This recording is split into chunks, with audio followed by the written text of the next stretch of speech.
So hello नमस्ते welcome to राउनाज official अनि यहाँहरू सम्पूर्णमा नयाँ वर्ष 2082 सालको हार्दिक मङ्गलमय शुभकामनासँगै हामी जाँदैछौँ एउटा नयाँ यात्रामा। हामी हिजो साँझ नै निस्केको थियौँ 10 बजीतिर बानेश्वरबाट। त्यसपछि यो कागेश्वरी नजिकै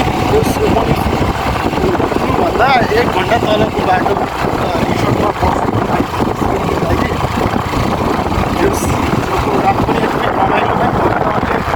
निस्केका छौँ। बिहानको करिब 10 बजे पुरै हिजो साँझ 10 बजे हिँडेको मान्छे यहाँबाट 12 घन्टा स्पेन्ड गरेपछि अहिले फेरि बिहानको 10 बजे निस्केका छौँ। हामीसँग हुनुहुन्छ हाम्रो निर्मल छेत्री निर्मल छेत्री। मसँगै केटाहरू पनि छौँ अगाडि होइन। फेरि हाम्रो मसँग राइडर मुड आउँछ, त्यही भएर बाटो नि जो उकालो नै रहेछ, ठिकठाक उकालो। यहाँभन्दा तलको बाटो समथर नै थियो होइन, भ्यालीभित्रको बाटो अब चाहिँ डाँडा काँडा हुँदै हरियाली।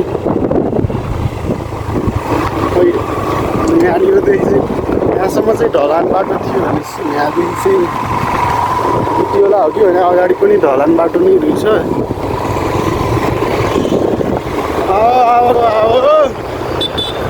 अगाडि गइसक्यो, केटाहरू त्यहाँ कुदेर बसा भएर। सो यसरी नै हामी अगाडि बढ्दै जानेछौँ र यहाँलाई सुन्दर दृश्यहरूको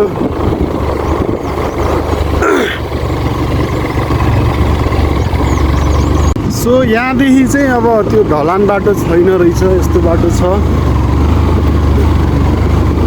हाइटमा चढिसकेपछि अब चाहिँ सायद त्यत्तिकै बाटो नै होला, अफ रोड एनिवे। डाँडा काँडामा यति त नआउने कुरै भएन। सो थ्याङ्क्स गड कि आज स्पेसली मौसम एकदम क्लियर रह्यो होइन।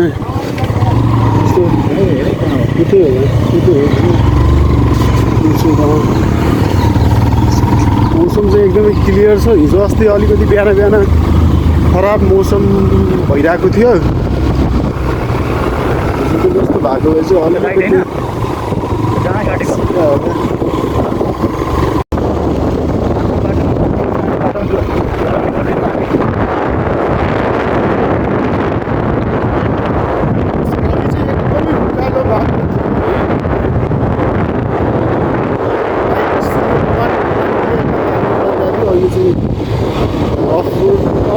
मजाको बसेको यस्तो ढुङ्गा पनि छैन, माटो माटो मात्र छ, आरामले जाने खालको बाटो रहेछ। यस्तो बाटो भने त अफ रोडको पिच नै हो। हल्का हल्का उकालो त अब यो ठाउँमा चाहिँ हामीले यहाँबाट इन्ट्री पोइन्टका लागि टिकट लिइसकेका छौँ। अब टिकट पछि अबको 20 मिनट, अब 20 मिनट जति मात्र लाग्छ अरे होइन। यहाँ चाहिँ पर पर्सन 100 रहेछ, अनि साधनको चाहिँ 150 लाग्दो रहेछ एउटाको। कुन चाहिँ चार्ज म्याक्सिमम् मान्छेहरू चाहिँ अब यहाँबाट हिँडेर नै जाँदो रहेछ। तर हामी चाहिँ यदि बाइक पऱ्यो भने धापटाइम पनि निस्किनु पर्छ भन्ने प्लानले बाइक लिएर नै गइरहेको छौँ।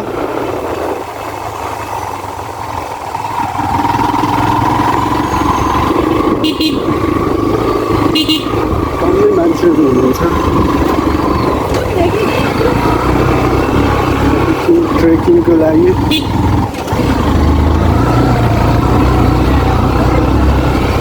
बेसिकली पैदल यात्रा नै राम्रो हो यहाँ आउनुलाई चाहिँ, तर हाम्रो अलिकति डिफ्रेन्ट प्लान भएर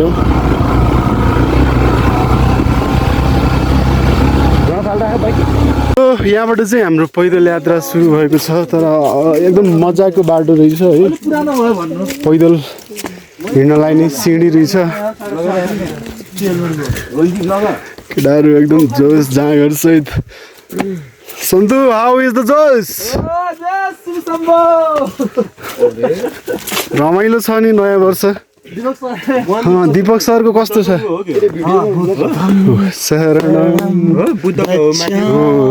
गुम्बा हो मेन गुम्बा त अझ उता हो होइन के छुट्टै गुम्बा यहाँ चाहिँ दह छ तर त्यस्तै बुद्धिस्टहरूकै हो तर फेरि त्यस्तो कुरा नगर है जाँड कोदो नयाँ वर्षमा त्यस्तो हुँदैन अरे क्या म बुद्धिस्ट हो त दीपक बुद्धिस्ट हो त्यो त के अरे ऊ लामाहरूले पो त्यस्तो गर्छ त टक्ला बन्नुपर्छ भन्ने छैन नि त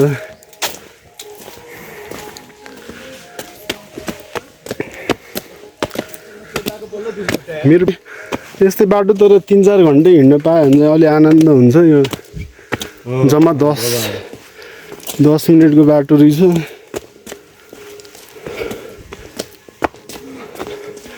not so much satisfying but okay यति भयो नि अझ त्यो यस्तो सिँढी भन्दा नि नर्मल बाटो हुनुपर्छ है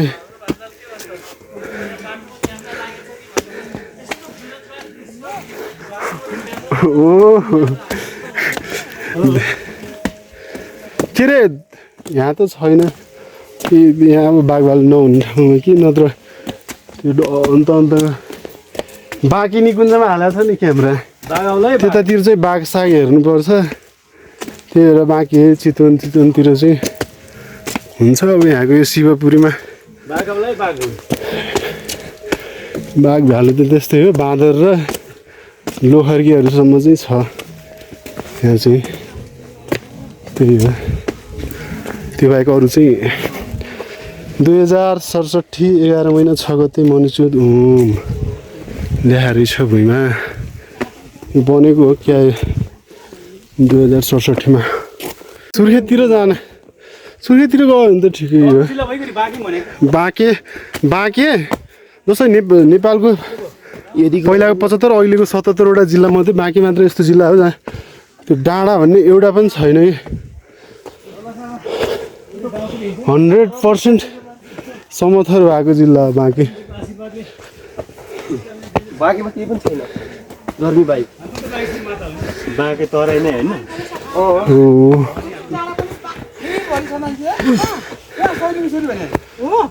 guys finally here we go भयो कि जस्तो लागिरहेको छ के होइन यो खै त पोखरी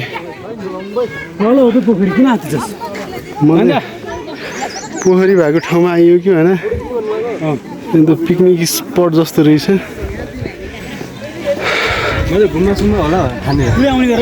पोखरी चाहिँ छ क्या त यो उता अगाडि हो क्या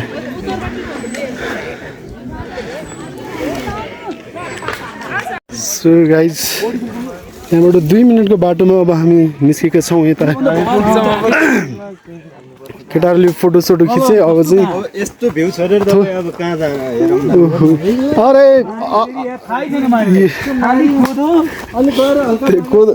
केटाहरूलाई यार यस्तो रमाइलो छ कोदोको कुरा नगर न मान्छे यता अगाडि आउँछ धेरै हो क्या दिपक म्यान ब्ल्याक को जान्छ होला लिएर चाहिँ म्यान ब्ल्याक भन्ने अब ब्याक किन्नुपर्छ म्यान ब्ल्याक वान हालेर आऊ ब्याग बोक्दै यस्तो टक्कै बोट बिरुवा जङ्गल भएको ठाउँमा बोकेर हिँड न बोक्ने पनि दुईटा छ रहेछ एउटा लाग्यो एउटा यो बोकिरहेको छु लो ब्याग सामान त त्यसो सामान राखेर लिएर बोकेर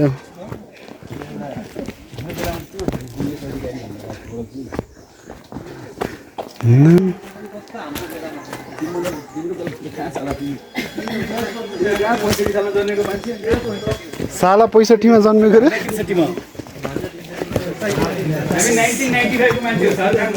आयो हाम्रो मनिचु दह भन्ने कहानी भन्नुपर्छ के भन्छ तलका फाइनली वी आर हियर मेरो साइकल हैन यति फेमस थियो एकदमै साइकल देखेको थिएँ साइकलले कलेजमा घुम्ने सर्ट हाइकिङको डिस्टेन्समा भएको एउटा रास्ताले के लाग्यो पोखरी यही नै हो तर मारिस अब के अब त चित्त बुझ्दैन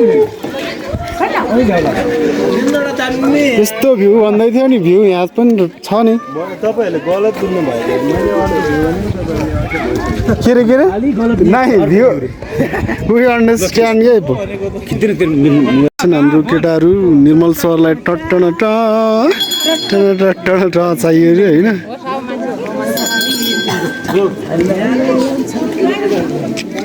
पोखरी खासै ठुलो छैन कुरा पानी पनि फोहोर चाहिँ लास्टै फोहोर रहेछ यो मौसम कति रमाइलो छ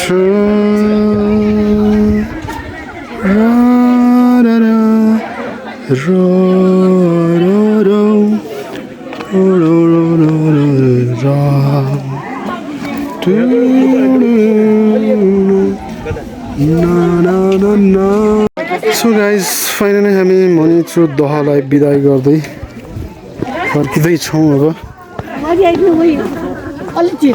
खासै अब त्यहाँको भिडियो त त्यस्तो साह्रो बनाइएन होइन बाटोमै हो खिच्ने गर्ने भने त म्याक्सिमम् यतिकै हिँडिरहेको हो त्यहाँ चाहिँ केटाहरूले अब फोटोसोटो बनाए खिचेको हो बिर्सिदिन्छु उहाँले पनि भ्लग नै खिच्दै हुनुहुन्छ होइन Ravana's official on YouTube okay एकदम बवाल छ कस्तो छ तपाईँको नयाँ वर्ष 2080 सालको हार्दिक मङ्गलमय शुभकामना व्यक्त गर्दै संसार रहनुभएका आदरणीय दाजुभाइ संसारभरि रहनुभएका सम्पूर्ण नेपाली दाजुभाइ तथा दिदी बहिनीहरूमा न्यानो माया फेरि पनि सँगै रमाइरहेको छौँ पछाडि पनि हेरौँ मान्छे आइरहनु भएको छ अघि झरे थियो कि यता यहाँ पोखरी आउँदाखेरि चाहिँ बिर्सिहाल्छु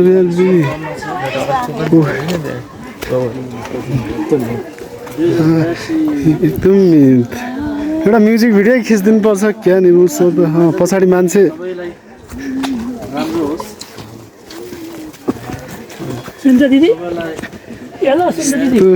च्याङ्ला झुमिसक्नु भयो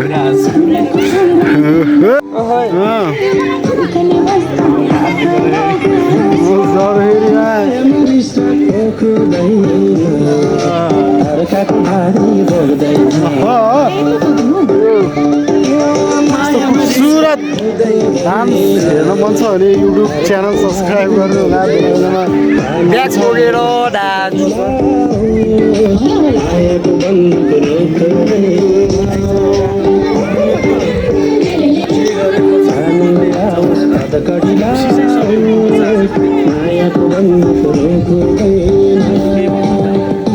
यो खै के हो नाच ह्याप्पी न्यु इयर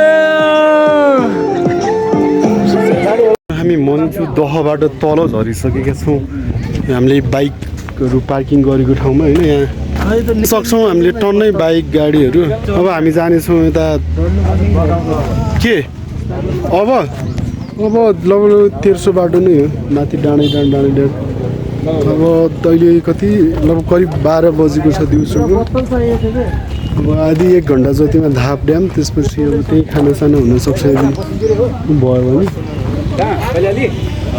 हामी चाहिँ अहिले मनिचुबाट धाप ड्याम जाने क्रममा छौँ र भर्खरै मात्र यहाँ अगाडि पुरा बाटो छुट्टिँदो रहेछ नगरकोट र धाप ड्यामपट्टि लाग्ने त्यहाँ चेकपोस्ट पनि रहेछ नेपाल आर्मीको जहाँ टिकटहरू चाहिँ चेकिङ हुँदो रहेछ त्यसपछि अब सायद 15-20 मिनट तर 11 किलोमिटर थियो मनिचुबाट धाप ड्याम त्यो मध्ये 3-4 किलोमिटर मात्र हिँड्यो होला अझै मजाले 6-7 किलोमिटर जतिको छ भने 7 दुना 14 7 दुना 21 25 मिनट जति लाग्न सक्छ। के भन्दा जिन्दगीमा त्यसका लागि केही गर्न नसके पनि अनि रिसेन्टली इयरहरूमा चाहिँ नयाँ वर्षमा देशलाई आर्थिक रूपमा चाहिँ केही हदसम्ममा नाफा पुर्याउने काम गरिरहेको छ। एज अ अड्किरहेको छ के हो आन्तरिक पर्यटन होइन केही न कति 1050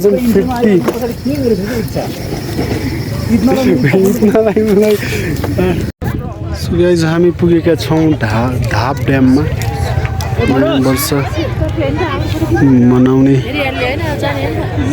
रहरमा हेलो हेलो निर्मल सर। हेलो धाप ड्याम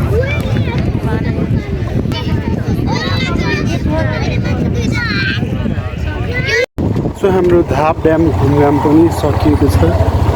फोटोसोटो खिच्ने अलिअलि भिडियो बनाउने सबै भइसकेपछि अब चाहिँ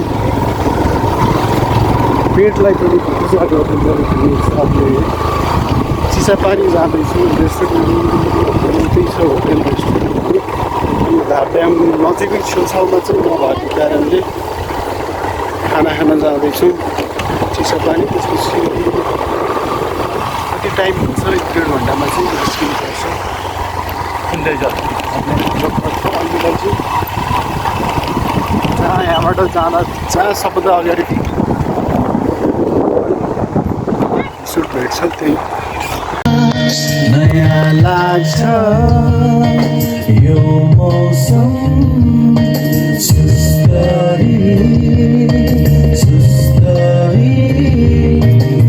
गइरहेछ यो पवन तिम्रो रूपको रङले हो कि मेरो यो ढङ्ग आज कस्तो अनौठो भयो।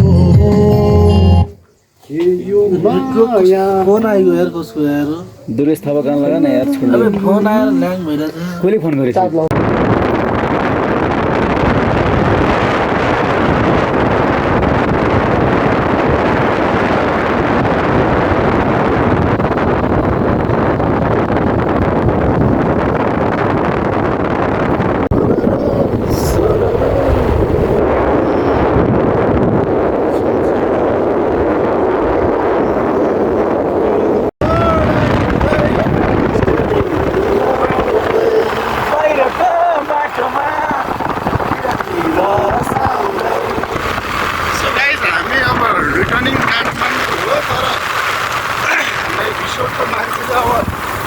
चिसापानीबाट उता सुन्दरी जलको त्यो अफरोड नजानु यताबाट गयो भने पिच रोड निस्किन्छ। पिच रोड जाने भनेर पठाएको बाटो चाहिँ लम्बै रहेछ होइन। यहाँ के अरे यहाँ तल लिखु नदी पनि छ रहेछ। लिखु नदी हामीले पार गरेर यता पनि आइसक्यो। फेरि त अर्को पुल पनि आउँछ चाहिँ लम्बा चाहिँ लम्बै हो बाटो।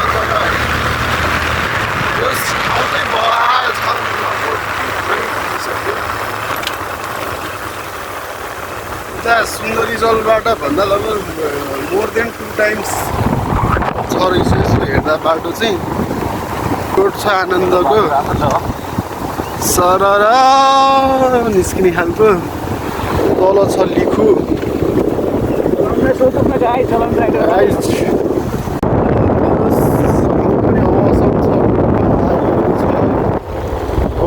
पाकिसकेको छ। काट्ने बेला भएको छ यतातिर।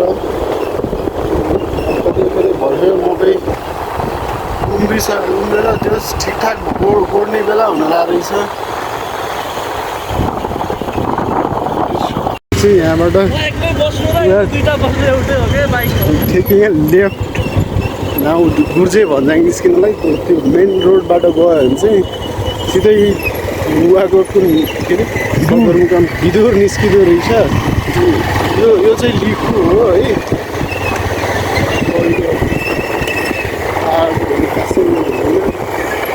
पानी पनि यहाँबाट सिधै उकालो खाँदै गुर्जे भन्ज्याङ निस्किने हो। आउँदैछ पछाडि बाटो चाहिँ उकालो छ सर र यो डाँडो नागेर फर्नुपर्छ होला सायद पुरै पारा कतिपय भेगमा चाहिँ इट्स जस्ट वैशाख मात्र भयो तर म्याक्सिमम् एरियामा चाहिँ यता धान रोपिसकेको रहेछ है यहाँ यो किटमा नै धान नै छ सबै एक्सट्रक्सन हुँदैछ उकालो त भयङ्कर नेपाल के विवाह भने चाहिँ So guys, finally we are back to my video.